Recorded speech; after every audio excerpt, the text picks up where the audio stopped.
Mr. Shellenberger, I want to go to Twitter Files Part 7. I related a lot of what you put in there in my opening statement. And I want to give you as much time as you want, because I'm going to read the very first sentence, because something jumped out at me when I read the first sentence. In Twitter Files number 7, the FBI and the Biden laptop. You say this: how the FBI and intelligence community discredited factual information about the Biden foreign business dealings both after and before the New York Post revealed the contents of his laptop on October 14th, 2020. And what kind of jumped out at me was the way you framed it, because you did it backwards from what it's normally said. Normally you would say, the sentence would read foreign business dealings both before and after. But I assume you did that for a reason, because in fact, I think the next sentence, you say social media companies discredit leaked information about Hunter Biden before and after. You use the normal, customary way in the second sentence, but the first sentence strikes me as you were trying to emphasize the before component of that statement. And I want you to just walk us through why you said that, because when I read it, it certainly was an operation both before and after, as you said, after and before. Thank you, Mr. Chairman. Reading through the whole sweep of events, I do not know the extent to which the influence operation aimed at pre-bunking the Hunter Biden laptop was coordinated. I don't know who all was involved, but what we saw was you saw Aspen and Stanford many months before then saying, don't cover the material in the hack and leak without emphasizing the fact that it could be disinformation. Okay, so they're priming journalists to not cover a future hack and leak in the way that journalists have long been trained to in the tradition of the Pentagon Papers, made famous by the Steven Spielberg movie.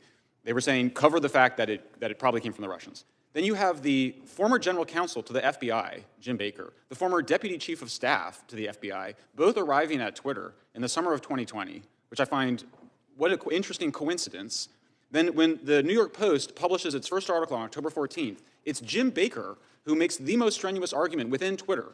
Multiple emails, multiple messages saying this doesn't look real. There's intelligence experts saying that this could be Russian disinformation. He is the most strenuous person inside Twitter arguing that it's probably Russian disinformation. The internal evaluation by Yoel Roth, who testified in front of this committee, was that it was what it looked to be, which was that it was not a result of a hack and leak operation.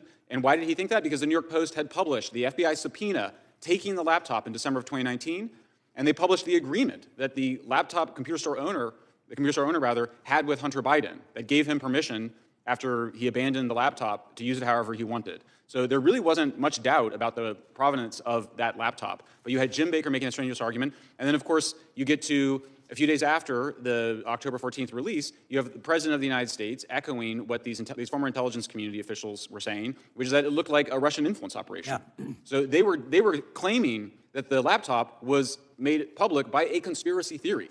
And the conspiracy theory that somehow the Russians got it, and they convinced Yoel Roth that they convinced him this wild hack and leak story, that somehow the Russians stole it, got the information, gave it to the computer store, and it was bizarre. So you read that chain of events, and it appears as though there is an organized influence operation to pre-bunk. Why? Why do you think they could predict the time, the method, and the person? Why could the FBI predict it? Not only did they predict it, they predicted it, so did the Aspen Institute. Yeah. Seemed like everyone was in the know saying, here's what's going to happen, we can read the future. How do you think they were able to do that? I think the most important fact to know is that the FBI had that laptop in December 2019. They were also spying on Rudy Giuliani when he got the laptop and when he gave it to the New York Post. Now, maybe the FBI agents who were going to Mark Zuckerberg at Facebook and to Twitter executives and warning of a hack and leak, potentially involving Hunter Biden, maybe those guys didn't have anything to do with the guys that had the laptop. We don't know that. I know. But I have to say, as a newcomer to this, as somebody that thought it was Russian disinformation in 2020, everybody I knew thought it was Russian, I was shocked to see that series of events going on. It looked to me like a deliberate influence operation. I don't have the proof of it, but the circumstantial evidence is pretty disturbing. It's pretty overwhelming. Thank you, Mr. Shellenberger. Now recognize the